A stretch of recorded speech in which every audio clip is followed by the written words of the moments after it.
Okay. All right, so the session is being recorded. So welcome to the information session on the Master's Program in Clinical Research here in NUI Galway. So I wonder, I'll give you a brief introduction on the program and what we teach and how we teach. To let you know, at the moment, we're teaching during a pandemic, which means that all of our courses are online, and I'm not sure how it's going to be affected for 2021. We hope that we will resume to face-to-face teaching, but again, that may or may not be possible. And as a result, for anybody who cannot attend in person, we will continue with providing all the learning material online as well. So it has been working fairly well for students. As I can see a lot of you are not from Galway. It works well and it suits students who are actually doing it from outside of Galway. So let's get started with the presentation. The Masters in Clinical Research was actually established back in 2010, so this is our 10th anniversary of the program, and we offer this program on both a part-time and a full-time basis. And part-time means you can do the program over 2 years, whereas the full-time is over a year. You can see we have 3 core modules that all students will have to take, which are the fundamentals of health research methods, an introduction course in biostatistics, and introduction to the ethical and regulatory frameworks of clinical research. So these 3 core modules will have to be done by all students, and they all occur in semester 1 of year 1. And then you have a list of optional modules. And again, I'll go through the modules briefly in the coming slides that we have on offer. And again, what we say to students is that you should pick the modules to suit your career progression. So some of you come from a clinical background, so you're interested in becoming maybe a principal investigator in a clinical trial, or you just want to learn more about clinical research in itself, the methodology. So you pick modules that'll suit your career, be it in systematic review, like writing papers on systematic reviews, or to be able to produce protocols for clinical trials. Then there are people that join from an undergraduate science background, and they would like to move on to maybe working in a clinical research environment as a study monitor, a coordinator. There are different aspects or data management. So you then go on and pick modules, optional modules that suit you to progress in that career. So there is clinical research administration, so that teaches you about how do you actually do the hands-on stuff in a clinical research facility that you would expect maybe a clinical monitor or a program coordinator to do. And as you can see in the slide, the background of students that do this module vary greatly. Initially, it was really designed for medical students, clinicians, doctors, professors who wanted to progress in the clinical research arena. But over the years, we've established that there is a need for staff to upskill in clinical research, be it in administration, pharmacovigilance, project management, and as well for industry. So we have people from medical device background, engineers, pharmacists, nurses, and people from project management that are looking to upskill in that area. So it's not just a program for doctors, it's a program for undergraduate science students that want to work in the clinical research arena as well. And as you can see, the graduate careers then are as varied as the backgrounds really are, and it really depends on your background in itself as well. So we have people going into engineering, medical device industry, pharmacovigilance, so safety reporting is hugely important and a critical job for any clinical research arena. So that will be an important avenue. Project coordination, so that relies, these are people that we rely heavily on coordinating studies, and they work with the principal investigators on the project in terms of documentation, making sure that we adhere to good clinical practice, GCP, and all the regulatory requirements that are in place when you run a clinical trial. You also have avenues of monitoring, so clinical trial monitors, research associates, research assistants. Research nursing is big in that area as well, and research pharmacy, to name a few. But there are many different avenues that you can go into. You can go into the regulatory environment, such as competent authorities, but you also can go into education. It has been a stepping stone for many students as well to move on to doing a PhD as well. I've listed some of the modules that we offer, and as I said, the top three there are the core modules that everybody has to take when they start the program. And then over semester 1 and semester 2, you have a list of optional modules. Again, anybody that wants more information, I can send you on our course handbook. So just email us as well at the end of that. But again, these are the list of modules, and again, I'll just briefly introduce them to you as well. A little bit on the completion. So again, that will be discussed later, but it's equivalent. So as you can see, the courses are listed as 10 ECTS courses, which is equivalent to about 20 to 25 hours of total student effort. And you need 90 credits or 90 ECTS to pass your master's program. So for semester 1 then, what do we have on offer? So you, as I mentioned, you have your 3 core modules that you need to complete, which is MD 510, MD 511, and MD 1602. And then in semester 1, you can choose a range of optional modules that are listed here as well. And you can start thinking about your thesis project.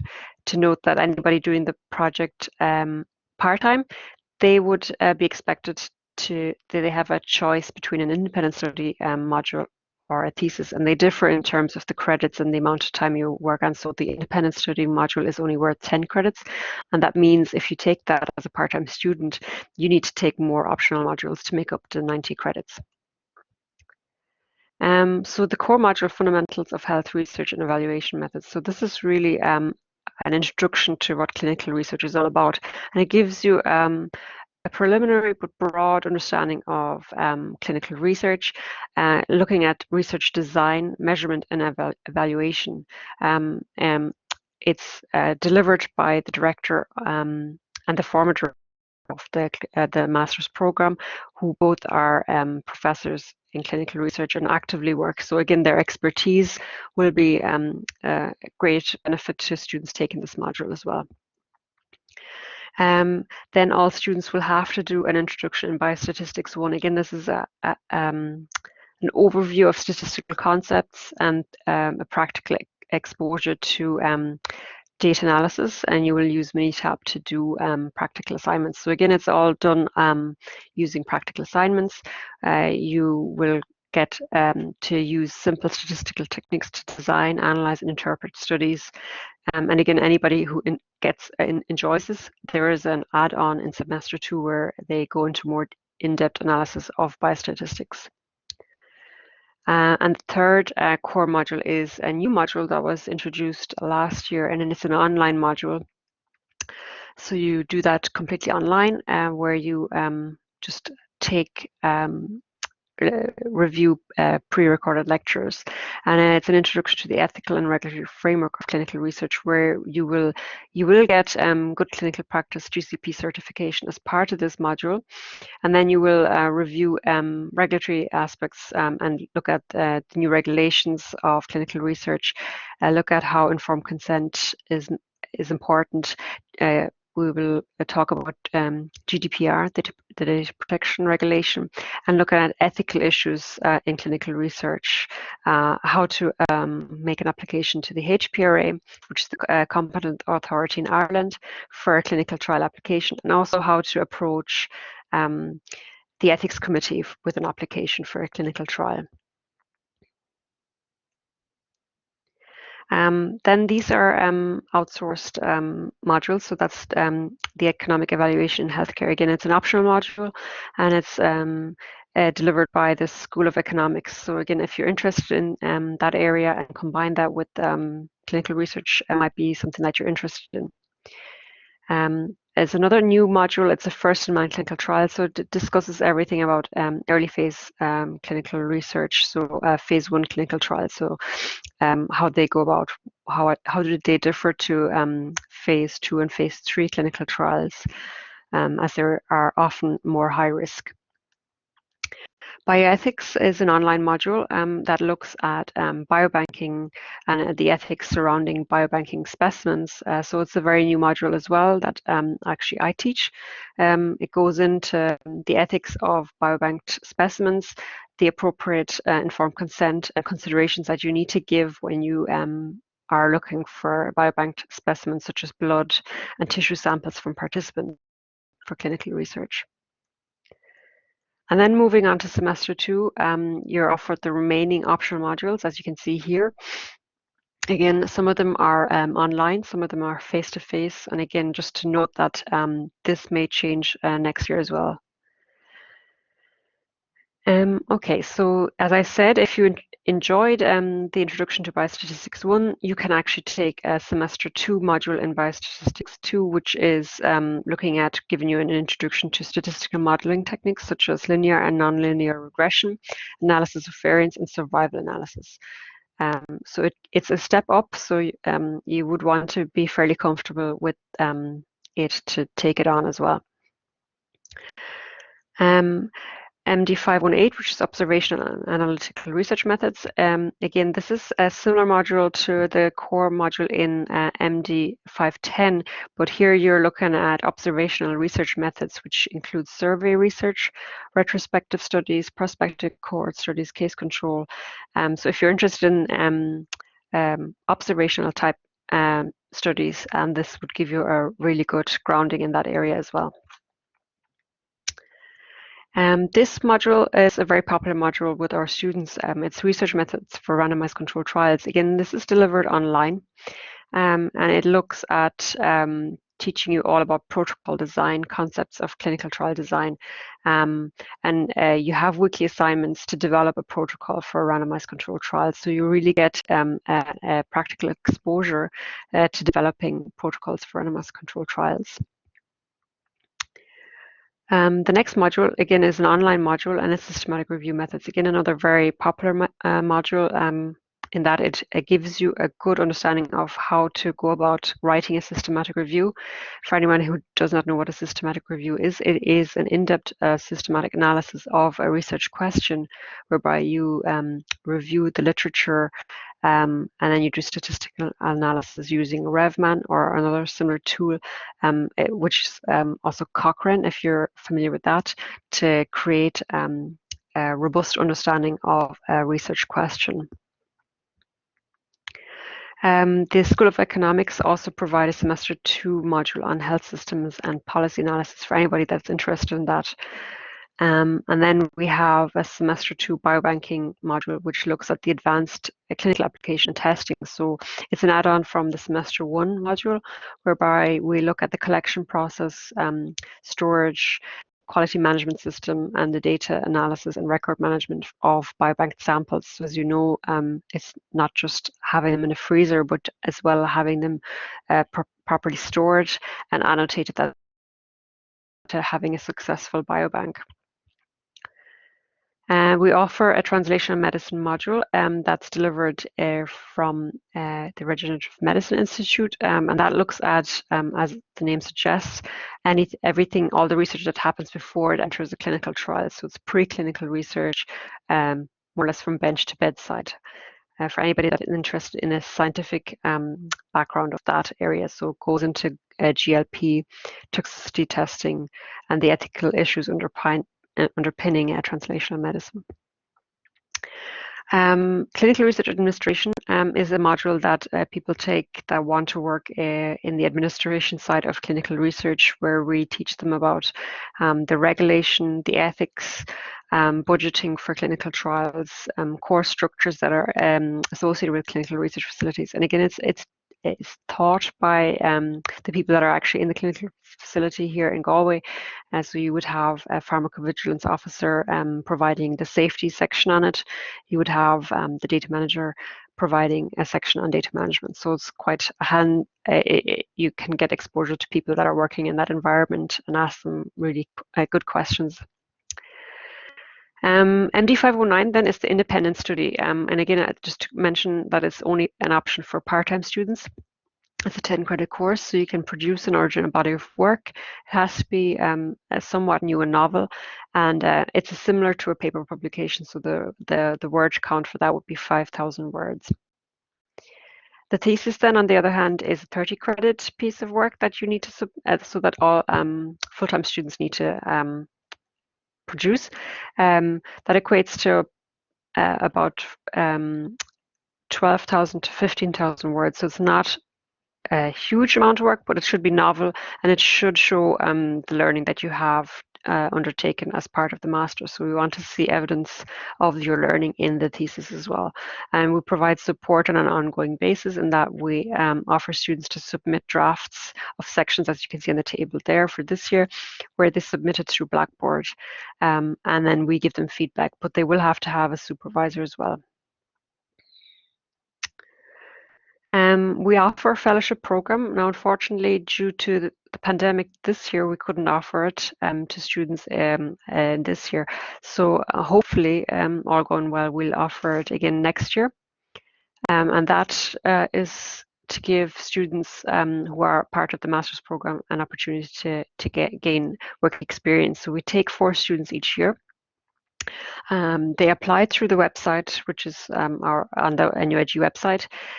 You will have to have applied to the Masters as well and been accepted on the program to be eligible for this program. And then you undertake an 11-month placement with the clinical research facility, and you work on a number of different areas, which could be quality and regulatory, research support, and the clinical setting as well. So they get an overview of what it is like to work with us at the clinical research facility, and they get a stipend. So students have found that really beneficial in their learning, and it has provided them the experience to go on and work either with us or elsewhere as well. So all those students there were from our last year's cohort. And Julia there, she's actually a PhD student in Amsterdam now.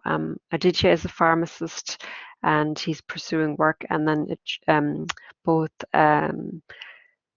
Hema and Joe have gained employment as research assistants in 2 different areas of clinical research on different trials. So yeah, these are the criteria for the program. So you apply through the website. The link is not open at the moment. Hopefully we'll be opening it early next year. You will have to commit to working 20 hours per week with us while you're doing your master's program. Yeah, so it would start the 1st of October of 2021. As I mentioned, career opportunities, I've kind of mentioned that earlier, but they depend on your background itself and where you want to go, but they are varied, and I think if you select modules that support your career, have that in mind when you're applying, that will help you greatly as well.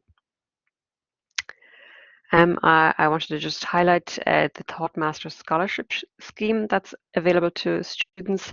It's not open to non-EU students, but I just wanted to make sure that you are aware there are international student scholarships on the website, so please make sure to review that.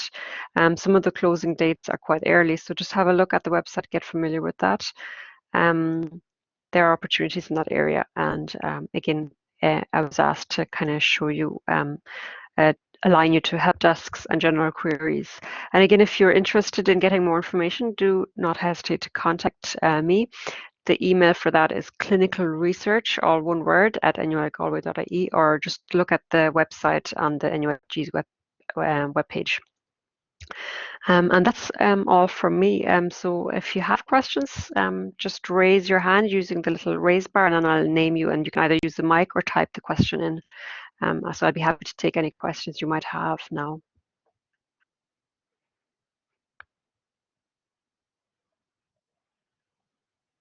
Yeah, Amit, do you want to unmute and then ask your question? Thanks, Dr. Sonia. I appreciate the help first for applying to the program and the informative introduction. I have a plan to give a chance. The first one is about fees. When exactly should? Can you hear me? You're breaking up there, Amit. Just can you repeat your question there? Sorry. Yeah. The first thing is about the fees. When exactly I'm supposed to the fees as international student. And the second, I'm actually pharmacy background for 13 years now. So I would like to know what are my future prospects as clinical researcher if I want to shift to this career after finishing the master program to stay, I mean, in Ireland or even Europe. Great. Thanks, Ahmed. In terms of fees, I presume you'd have to check with fees and when you need to pay them. But I know that when you're applying, you don't have to pay them straight away. If you're offered a place, you're given a time to accept, and then I suppose you would be asked to pay either a section of the fees or the full fees. So again, it might be something that you need to bring up with fees, and that's fees, FEES, at nuigalway.ie. They are quite good to respond to that in terms of the fees and when you have to pay for them. In terms of your second question on pharmacy, just to highlight, an awful lot of students that we have a background in pharmacy, and what they usually go is they either go into clinical research pharmacy or they actually branch out to work as coordinators for clinical trials because of their background, the knowledge of medical terminology, and their attention to detail. They would suit a clinical research coordinator position or project manager position. So sometimes that's where they would have progressed on with their pharmacy background. Most of our students would have gone back to pharmacy or pursued jobs as a coordinator of a clinical research project. I hope that answers your question somewhat. Yeah, I really appreciate that. Great, thanks, Ahmed. I have another question here. So thanks for the informative presentation. What are the skills? Sorry, I'll just see now. What are the skills required to be able to apply for the clinical research fellowship? Okay, so for the fellowship, first of all, you have to be accepted to the master's program, and the criteria for that are that you have a health-related degree, or you don't have to have a health-related degree background if you have a strong personal statement. So I always tell students that if their personal statement really shows your interest in clinical research and also aligns with where your career ambition is, then we will definitely take that into consideration. So a care background or a degree with a degree background in a similar, it doesn't have to be healthcare based if your personal statement shows that, let's say we have had people from an engineering background but that wanted to move into clinical research on a medical device type work, so they would have had a good statement supporting that, and then they would have gotten in. And in terms of the fellowship, then we really have a very broad application form where we want to see your most recent CV and what skills you believe are beneficial to working with us in the clinical research facility. So just bear in mind that we would require students to work on different sections of the clinical research facility. So just be aware of what we have. So we have a clinical space, we have a sponsor coordinator space, we have also quality. So just to show that you have researched what we do and how your skills align with that. So maybe attention to detail, something like that. But it just to show us that you have reviewed what we are about and how your skills will apply to that. Great. I see there's another hand up. I don't know how to pronounce your name. Sujitra, is it? If you want to unmute, go ahead.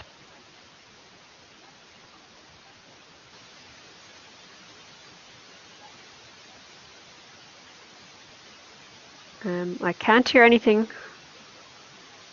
I'm not sure. I'm getting only interference.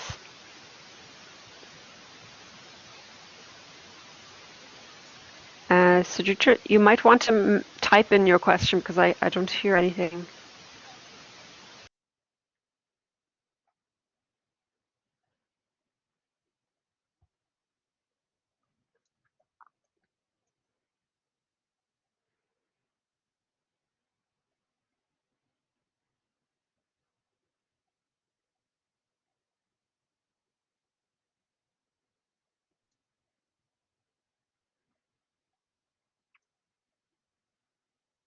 Any other questions?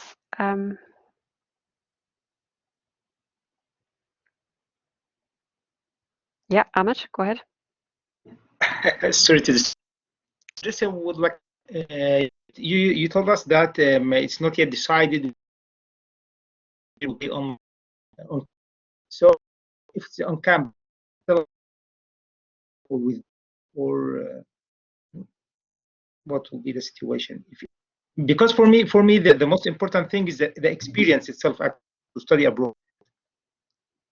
Ahmed, you're breaking up halfway, so I haven't got fully your question. So I think you're referring to face-to-face classes. Is that right? Exactly. If I couldn't attend the face-to-face class, so can I defer the study to next year in case it's postponed due to COVID situation? Yes, that's what we have done with a number of students from last year. So they prefer to defer to 2021, and that's no problem with us. So we have deferred a number of students already that because of COVID, they prefer to have an option to be in class, in person. So hopefully everything will go well. But again, as you know, we have to just go with what the government decides. And sometimes it's very late. Like last year, we were told that we could do face-to-face. And I think it was the week students started that it was decided no face-to-face classes. So students have deferred, and that's okay as well. Yeah. Really appreciate your help. Thanks for being patient with me. Not at all. No, not at all. I have a few more questions here. Rita, you say, may I know if fellowship is available for part-time also? In part-time, do we have to attend face-to-face class in Galway, or can it be done online? Rita, the fellowship really is only for full-time students that are based in Galway then. So you kind of make the commitment to come to Galway because you have to work 20 hours per week. We offer, as you know, a lot of the courses will be online, and modules will be online, and we will make sure that if people aren't able for COVID reasons to attend face-to-face, that will continue as well next year. And then Sujitra, you asked, I would like to know the thesis opportunity for master's thesis. Can it be narrowed down to specific areas, say cardiovascular research, neurosciences? Yes, of course, and that's what a lot of students do. So they would pair up with an investigator. Maybe if you're from a clinical background, you might get a clinical investigator to support you on a research project. We have a number of principal investigators that have supported master's students over the years, and their areas of expertise would be maybe systematic reviews, nephrology, they could be diabetes. So again, it depends each year, but we ask students to kind of actively network with people in Galway and Galway Hospital to see if they would take them on. And then now in the past, we support them on research projects as well. So again, it's a combination of if you can't find your supervisor, we will support you in that. But if you have an area that you're really interested in, I would suggest you get talking to people, and maybe even in your own country, if they want to be a co-supervisor on your thesis project, and we can support you from Galway. That's possible as well. So we're very flexible in that sense, but it has to have a clinical research element to it. So it has to have something maybe clinical research related. So anything it can narrow it down to cardiovascular research, that's no problem at all.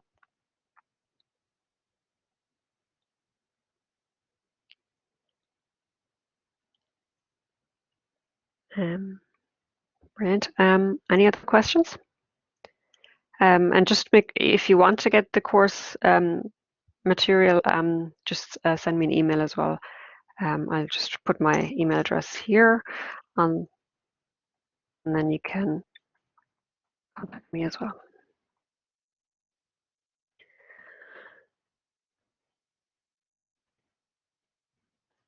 Okay, if there's no more questions, I'll end the session, and I have recorded it, so it's available to you again. But do get in touch with me if you want more information. I'm happy to help you out there. Yeah, Amit, I see you have raised your hand. Just about the opportunity to join HRB. What is the percentage of those who accepted usually, and what is the possibility to continue with HRB after finishing the master's program?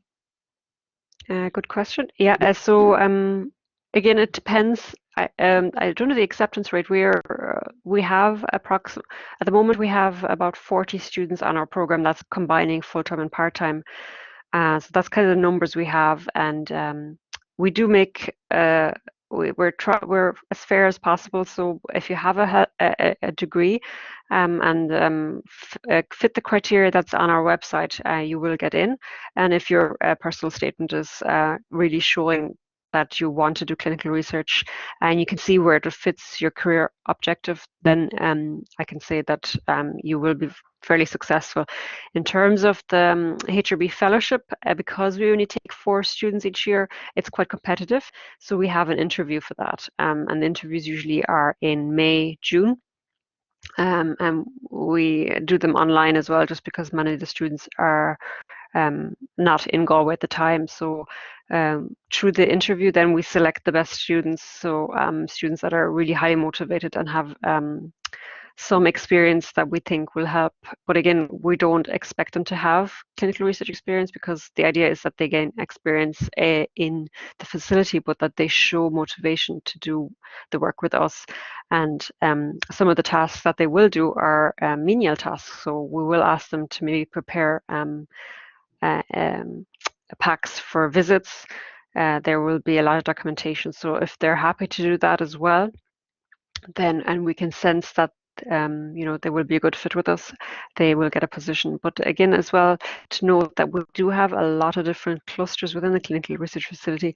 And in the past, a lot of our master's students who were not successful on the HRB fellowship have actually gotten employment during their master's program with different departments. So we have like advanced stem cell therapies, cancer clinical trials, and they're always looking for support. So that's another avenue. So a lot of students would have gotten research exposure through them, which is separate to the fellowship. Really appreciate the reply. Thank you. No problem. Okay, everybody. I don't think I have any more.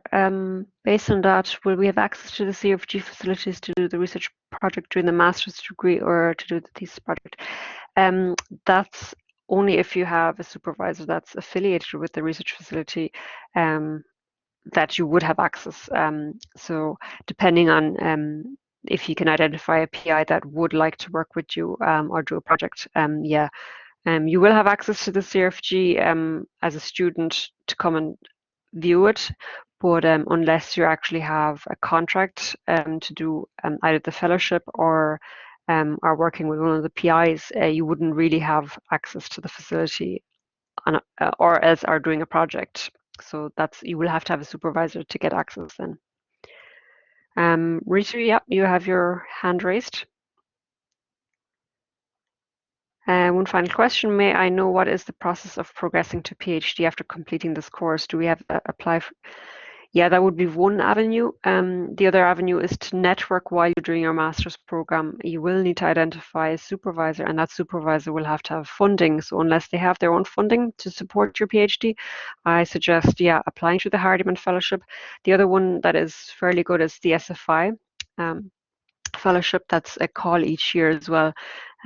Quite competitive, but I think with your background, and if you're doing the master's, that will help you as well. So there are a number of different ways you can apply for fellowships as well, PhD funding. So have a look at that online as well. I think the SFI provide a fellowship, and then there's ERCSET as well. I don't know if that comes under the SFI funding fellowship, but again, have a look online.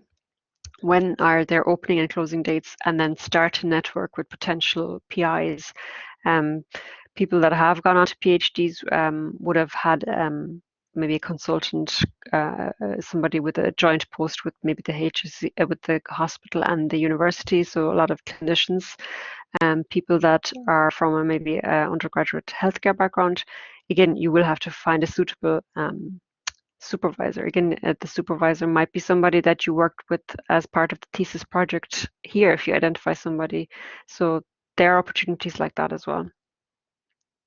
And then there's another thing that I wanted to highlight to you. I don't know if it's the call is opened yet, but there's a Government of Ireland postgraduate fellowship call.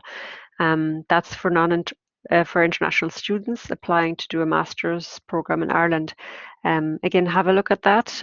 They fund some of the costs for the master's program. So that's called the Government of Ireland Postgraduate Fellowship as well.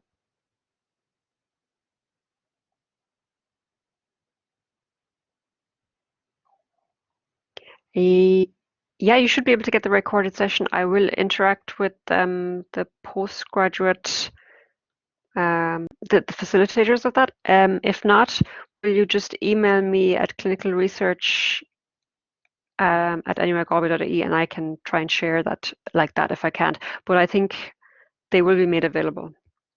But if not, if you don't get access to them, can you email me at the email address that I sent you? Great.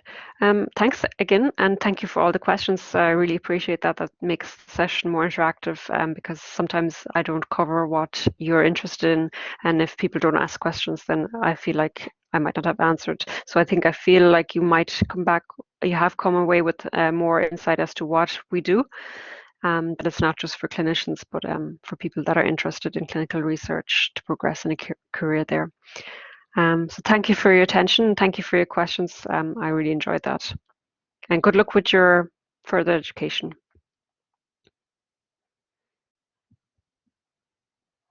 Thank you. All right, I'll end the session now.